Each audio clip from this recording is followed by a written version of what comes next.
You're watching Suck Professor. Hello, everybody. It's me, Hank. I'm joined by James. The Rock. Hey, buddy.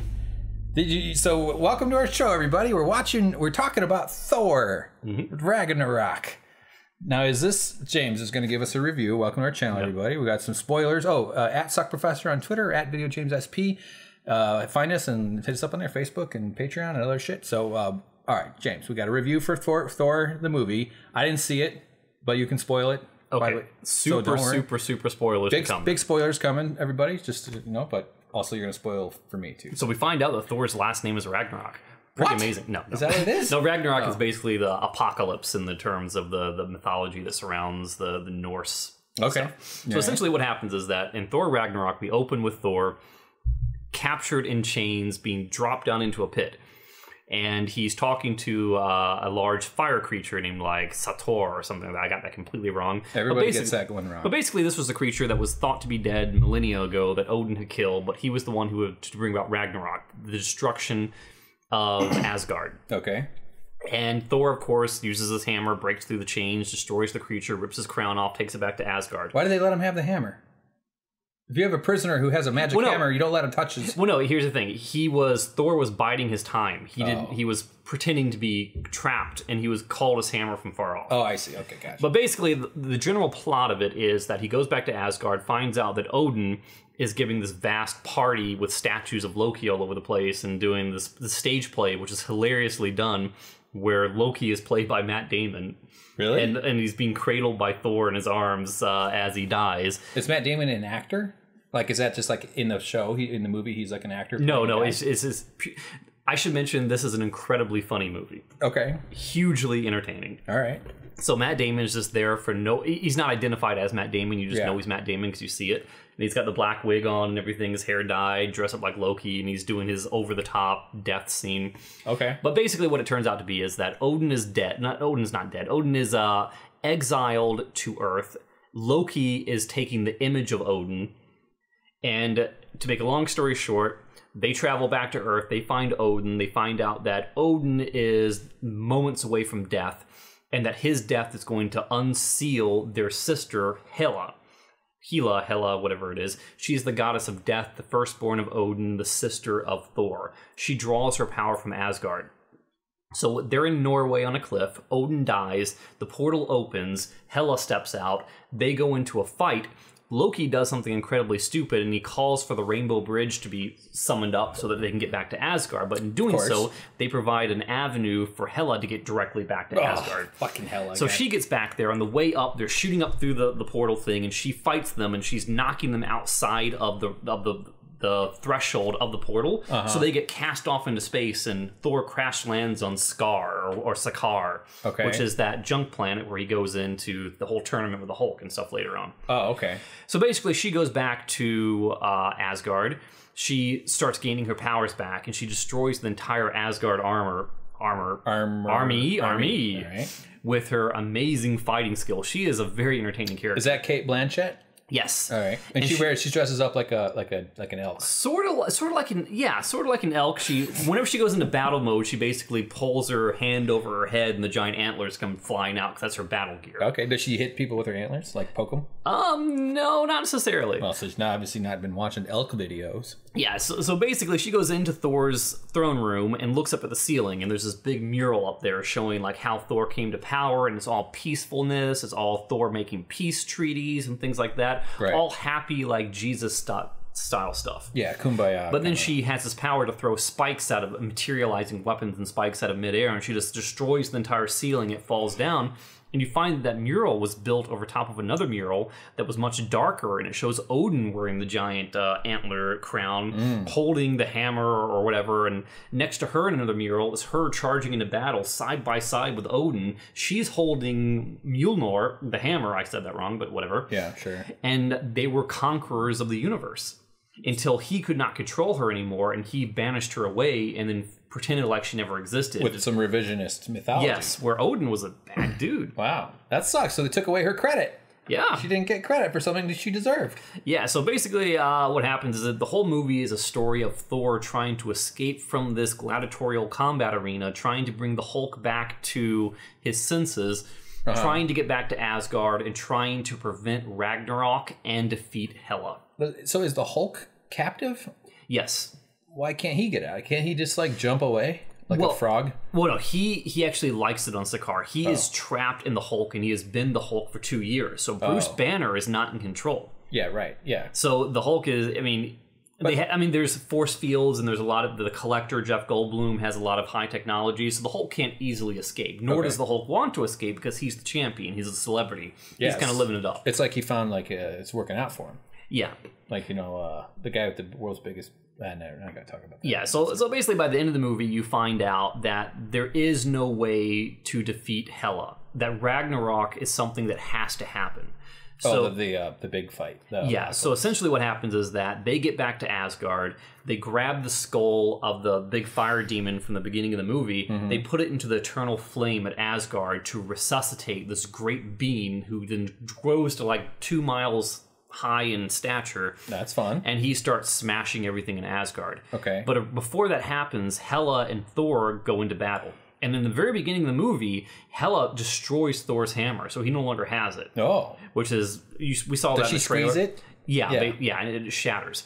And she does something else shocking where they're fighting. She cuts him across the eye and gouges out one of his eyes. Oh, no. Thor loses an eye. He has an eye patch from now on. In the movie. So the next movie... He for now, forever on, has an eye patch, just like his father, Odin. But they can sci-fi that shit out of it. They're like, oh yeah, well, fix your eye patch here. Press this button here. They didn't, though. Wow. He regained his God of Thunder powers where he was shooting electricity out of both eyes, and ever since that injury, electricity definitively comes out of one eye. His other one is all burned and gored over. Oh, man. So he is, and even at the very end of the movie, Loki looks at him and he says, yeah, it's a nice new look. I like it. They didn't have Samuel L. Jackson come by with his eye patch and just take it off and go, here you go. No, so essentially, Samuel L. Jackson. What I want to kind of take away from this movie is that it's action-packed, it's incredibly entertaining, it's incredibly fun, there's never a moment of boredom, and to say that there is humor scattered frequently throughout is an understatement. I found myself laughing out loud many times during this movie, and I hardly ever laugh during movies. Did you ROFLMAO? No, put it this way. You didn't roll around on the floor? No, there was a man sitting next to me on his cell phone the entire time with the screen lit up, and there was an entire soccer team of kids in the row immediately in front of me, squeezing on water bottles and talking to each other the entire time. God. Which normally would have driven me insane. Yeah. But the movie was so funny and so entertaining that it superseded even that. Wow, that would drive me bonkers. You've had bad luck with people sitting next to you. Well, the good thing is when the kids were at their worst, the guy in the row in front of them turned around and just yelled at me, "Would you kids shut up?" Yeah. And then they got really quiet after that. Oh, actually, that worked. Yeah. Wow, that doesn't work all the time. Sometimes it just comes and they turn into violent maniacs. Yeah. Good. I highly, highly, highly recommend it. This is not a serious, dark, foreboding Thor movie. This is not a romantic love interest Thor movie. This is an action-packed, hilarious Guardians of the Galaxy 1 level humor type superhero movie. Wow. This is a great time. So it's Hogan's Heroes, not Schindler's List. Yeah. It's long, it's 2 hours and 10 minutes. Oh, man. But it is worth it. Okay. All right. And he cuts his hair too. He cuts his hair? Well, what happens is that from the trailer that his hair is short.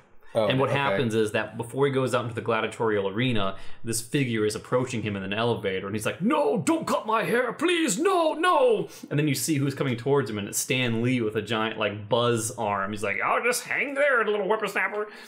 So Stan Lee always has his cameo, and it was fantastic. What an interesting life Stan Lee's had, huh? Yeah. I mean, he was probably financially doing pretty well before whenever all these movies came around, like in the mid-2000s or something. It started to get really big. What was the first one? Iron Man? Would that be? Yeah, what kicked it all off? I've heard, though, that he's a little bit of a jerk. I've actually run into him. Jerk. I have encountered him many times alone in Beverly Hills. I work there. I don't live there. I was like, I'm going to afford that crap. Yeah. But he has an office out there. And all the time, I'm waiting across the street, and I look over, and there's only one guy sitting there. Oh, there's Stan Lee standing next to me. I never bother him. I never talk to him. I never say anything because that would be inappropriate. So he makes cameos in your life. Yes, he does. Yeah. But I've heard that people have asked him for autographs, and he probably gets it a lot, but I've heard, and this may not be true, but he says, sure, but that'll be whatever amount of money. Oh, that's not cool. No, I'm only basing off my agreement to that. on my intuition. I just like you can't be that famous and have your ass kissed that much and not turn into a little bit of a social weirdo. Yeah. And sometimes that manifests itself in different ways. Abruptness and short, and that's what's one of those weird things about celebrity too. I've heard this versions of that story of like celebrities that are dicks when they're, but then I've also heard discussed like, yeah, but those are your bosses, people that want to take pictures of you or talk to you. That's why you're rich. That's why you get to be what you get. So you have to honor that. Even if you don't like it, you have to honor it. So I get that angle of it too. But I can also see why it'd be obnoxious. Like that's why fame seems like a weird curse. It doesn't really seem like much of a positive. There's positives to it, but the downsides are substantial. It's understandable too that it's unfair being a celebrity, I would think, in that all it takes is one person recounting a story of you being a jerk to them, and then the whole world thinks you're a jerk. Yeah. And you have to realize that these are people just like us. They have emotions just like us. They're human beings, and maybe they're nice and completely pleasant 99% of the time, but maybe someone caught them on an off day, or they were having a discussion, or the guy was being rude to the celebrity. Or they're late for something. Yeah, and they're a little standoffish. Maybe they just got done signing 50 autographs and they're late, like you said, and they have to move on. Yeah. You got to give them the benefit of the doubt. So, agreed. You know, it's only fair to do so. But Stan Lee has a right to be kind of a dick. I mean, that's the other thing. Yeah. We tolerate people being assholes if they have talent. That's something else that our culture does, which is weird. People still fucking listen to Michael Jackson. He's a kid molester. I don't believe that. Come on. Are you kidding? His place was called Neverland, where no one ever grows up, and he had children in his bed that weren't his own. Even your own kids should not be in your own bed. I think he did very unacceptable things, but I don't think any of it was sexual. I think he was just shocked. Absolutely, I don't care if it was mentally screwed up. Yeah, that's also fucks up with kids. Kids get fucked up when they have healthy upbringings. Yeah. So it's okay to just have some kook. No, I'm not saying that his interactions with kids was good sexual. Or healthy. I'm saying that to call him a pedophile is not like literally a monkey. I mean, like he literally had monkeys, not just. Go ahead. What was the monkey's name again? I don't know, but his kid's name is Blanket and Prince or something like that. I don't want to bash on. I'm just saying that we tolerate certain things if you provide. And he has a great sense of rhythm, so we all love his music. It's fucking nuts. Apparently, though, we do not like Kevin Spacey's acting enough. No, not quite. He's gonna have to turn to a lot of cameras. He was my favorite actor for many years, so that hit me pretty hard. Yeah, that he's just a rapey guy that just takes advantage of teenage boys. Pretty much. Yeah. Welcome to America. Welcome to Earth. Really, that's to quote my favorite philosopher. Speaking of which, at the very end of Thor, Asgard is destroyed. Oh yeah, I forgot because he destroys Hela by bringing about Ragnarok himself, and he remembers that Asgard is not a place; it's a people. Oh. So he gets all the people of Asgard onto a spaceship and brings them up into space and saves their lives, prevents their extinction while Asgard gets blown into smithereens. Okay. And he says, where shall we go? Where shall we bring about and build our new Asgard? And they decide on Earth. Is that going to be like a movie then? Like where they all show up? I think it's going to be a big political thriller where they try and figure out to draw new state lines for Asgard within Norway. Are you serious? No. Oh. But I mean, it seems like Norway is going to be the new Asgard location. So it's like, you can't just, come into a country and take over a giant chunk of it and build your own civilization. It isn't how Earth works. Well, I mean, you got to negotiate. Yeah. You got to show up and, it'd take a little while. But he is a celebrity on Earth. There's a scene where he's walking around with Loki and he's asked for an autograph. Oh, really? Okay. Yeah. All right. So you want people to say see it. Is it a good date movie? Should I take a young lady out for a night out of town? Get some ice cream? Go tell her I think she's got pretty eyes, and then have her punch me or something? Sure. Crossing the line? I think this movie is great for kids, adults, dates, breakups, divorces, Hanukkah celebrations, weddings. Bar mitzvahs, weddings. All sorts of things. It's good for funerals. Yeah. If it's the last thing your grandma sees, she lived a good life. Sacrificial death rituals with your all right. Okay, good. Bris, is it good for a bris? It might disturb the other watchers. When your rabbi slices a piece of your kid's dick off. Yeah, you don't want to hear that kind of crying and wailing, Are you circumcised? I am. That's wonderful. Is that too personal to ask you? It's like asking, hey, do you have... about Thor? Well, I'm just curious. Just making me... I was just thinking. Jesus. I don't know. I I had a problem with my circumcision. Oh my god. Yeah, I can tell you about it. It's fucked up. That's all right. I had to go back in for round 2 and fix it. That's quite all right. Oh Yep. my god. Yep. My didn't have Thor to watch though. That's the problem. That's what I was needing most. That was your personal Ragnarok. That's my contribution to this review. Okay, guys, there you go. That's it. That's our review for Thor Ragnarok. Is it Thor 2? Is there another Thor out already? How many Thor movies are there? I think he's played the Thor character 11 times or something. Okay. Yeah, that's why I'm getting confused. But you know, he's been in other movies that weren't Thor. He's been in the background and stuff. What if he always just had a hammer? Whatever, like the role like of other movies, he was a different guy, but he just still carried around that big weird hammer. Yeah, not a very practical. Well, I mean, hammer, the thing is that in this movie, he lost his hammer, he lost his hair, he lost his eye, and he lost his home. So he had to get sassy. So he's a very different Thor now. Okay. So I personally think he'll get a hammer back because Thor is so iconic with the hammer. Yeah. But he's not going to get his eye back. Asgard's not going to come back. His hair is not going to grow back. Can I make a prediction? Yes. He will get his eye back. I don't think so. 1000%. They're not going to Carl that shit. That's a Walking Dead reference. Yep. Okay? He is going to get his eye back because it's sci-fi magic. You just go, oh, we should make it. We have a machine. Bloop, bloop, bloop, bloop. Now that we talk about it, then he walks around with an eye patch for a day, like a gauze bandage, not like a patch. Yeah.